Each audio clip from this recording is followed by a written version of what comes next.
یہ کہانی ہے آج سے 4 سال پہلے کی، جب میری عمر 24 سال تھی۔ میرے ابو نے میری ماں کو اس کی بری عادتوں کی وجہ سے طلاق دے دی تھی۔ میری ماں شہر میں ایک کرائے کے مکان پر رہتی تھی۔ ہم 4 بہنیں تھیں اور ہمارا بھائی نہیں تھا۔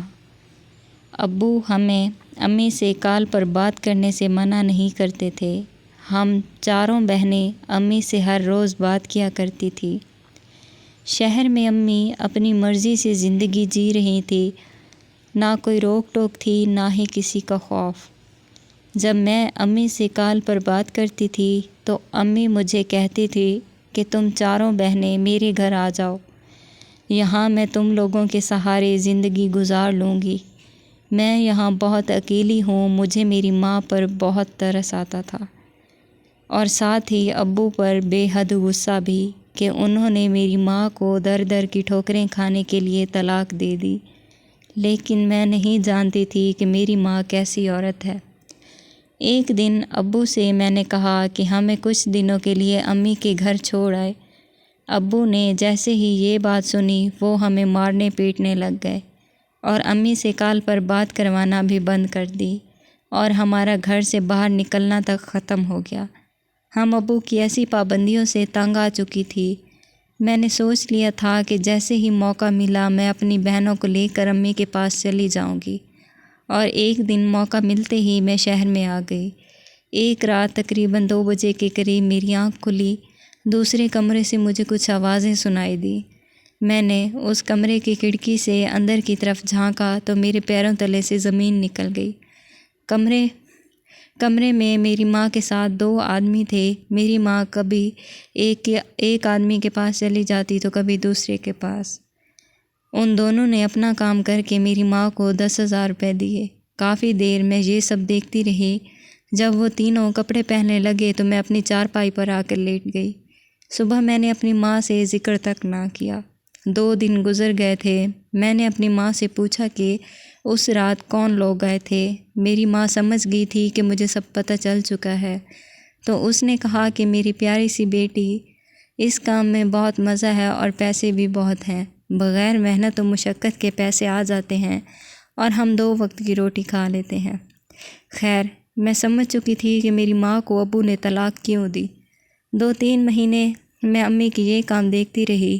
ایک رات ایک لڑکا آیا امی کے پاس۔ جب اس کی نظر مجھ پر پڑی تو اس نے امی سے کہا کہ میں تمہیں اس سے دگنی رقم دوں گا، اپنی بیٹی کو میرے ساتھ ایک رات گزارنے دو۔ میری امی بھی لالچی تھی۔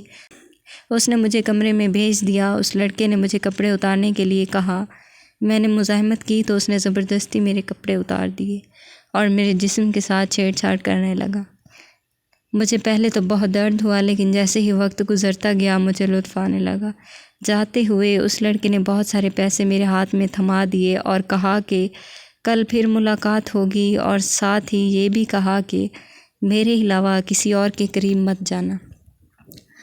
تمہیں جتنے پیسے چاہیے ہوں مجھے بتا دینا۔ اگلے دن وہ پھر آ گیا۔ اب میں اپنا کنوارا پن کھو چکی تھی۔ میں نے کوئی مزاحمت نہیں کی اور اس کے ساتھ کمرے میں چلی گئی۔ اسی طرح 2 مہینے وہ ہفتے میں 2-3 بار مجھے ملنے آتا تھا، اور ہر بار جاتے ہوئے وہ مجھ سے یہی الفاظ کہتا تھا کہ کسی اور کے قریب مت جانا۔ تقریباً 2 ہفتے گزر گئے، وہ لڑکا مجھے ملنے نہیں آیا۔ اب مجھ سے صبر نہیں ہو پا رہا تھا۔ میں کسی بھی طرح اپنی پیاس بجھانا چاہتی تھی، اپنے وجود میں لگی آگ کو ٹھنڈا کرنا چاہتی تھی، لیکن مجھے بار بار عامش کی بات یاد آ جاتی تھی کہ میرے علاوہ کسی اور کے قریب مت جانا، اور میں رک جاتی تھی۔ لیکن اب مزید میں اس کا انتظار نہیں کر سکتی تھی، اور ایک رات میں اپنی پیاس بجھانے دوسرے لڑکے کے ساتھ کمرے میں چلی گئی۔ اگلے دن رات کو وہ عامش ہمارے گھر آ گیا۔ میں بہت ڈری ہوئی تھی کیونکہ میں جانتی تھی کہ عامش کو پتہ چل جائے گا۔ اس رات عامش نے میری گردن چومنے کے لیے میرے بالوں کو پیچھے کی طرف کیا تو اسے وہاں نشانات نظر آئے اور وہ سب سمجھ گیا تھا۔ جب مجھ سے پوچھا تو میں نے انکار کر دیا اور اسی طرح بحث چلتی رہی۔ عامش نے غصے سے دروازے پر اپنا ہاتھ مارا اور چلا گیا۔ وقت گزرتا گیا اور میں نئے لوگوں سے ملتی رہی۔ پیسوں کی لالچ نے مجھے اندھا کر دیا تھا۔ میں نے اپنا موبائل لے لیا اور ہم نے اپنا گھر بھی تبدیل کر دیا تھا۔ ایک دن ایک لڑکے نے مجھے میسج کیا، میں نے کوئی جواب نہ دیا۔ وہ روز مجھے میسج کرتا تھا۔ ایک دن میں نے تنگ آ کر پوچھا کہ کیا چاہتے ہو تم؟ تو جواب ملا کہ دوستی۔ میں اس لڑکے کے ساتھ روز باتیں کرنے لگی۔ وہ پہلا لڑکا تھا جس کے لیے میرا دل دھڑکا۔ میں اسے اپنے گھر آنے کا کہتی تھی تو وہ انکار کر دیتے تھا اور کہتا تھا پہلے تم آؤ مجھے ملنے۔ میں بھی اس قدر اندھی ہو چکی تھی کہ میں نے کہا ٹھیک ہے۔ کچھ دنوں بعد میں اسے ملنے کے لیے تیار ہوئی۔ جب جانے لگی تو موبائل پر میسج کی گھنٹی بجی۔ میں نے وہ میسج پڑھا تو میرے پیروں تلے سے زمین نکل گئی۔ اس میسج میں لکھا تھا کہ خدا کا واسطہ ہے آپ زبیر سے ملنے مت آنا، وہ آپ سے محبت نہیں کرتا بلکہ عامش کا بدلہ لینا چاہتا ہے، کیونکہ وہ عامش کا دوست ہے۔ وہ آپ کو یہاں بلا کر بہت سے لڑکوں کی خوراک بنانا چاہتا ہے۔ میری بھی بہنیں ہیں اور میرے لیے آپ بھی میری بہنوں جیسی ہو، اور بھائی بہنوں کی عزت کے محافظ ہوتے ہیں۔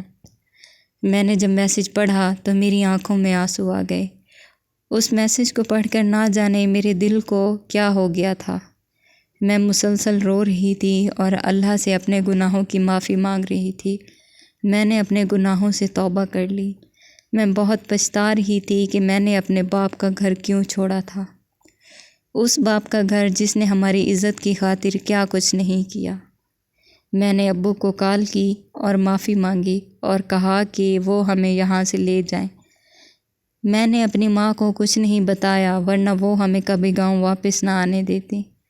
اگلے دن میرا ابو آیا اور ہم چاروں بہنوں کو لے کر گاؤں واپس چلا گیا۔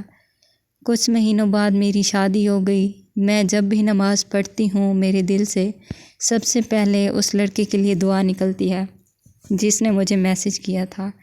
میں نے اپنی دعاؤں میں ہمیشہ اس لڑکے جیسا بیٹا مانگا تھا اور اللہ نے مجھے بیٹے جیسی نعمت سے نوازا ہے۔ آج میں اپنے شوہر اور بیٹے کے ساتھ ایک خوشحال زندگی جی رہی ہوں۔ اگر آپ کو ہماری یہ ویڈیو پسند آئی ہو تو ہماری ویڈیو کو لائک کریں اور چینل کو سبسکرائب کریں۔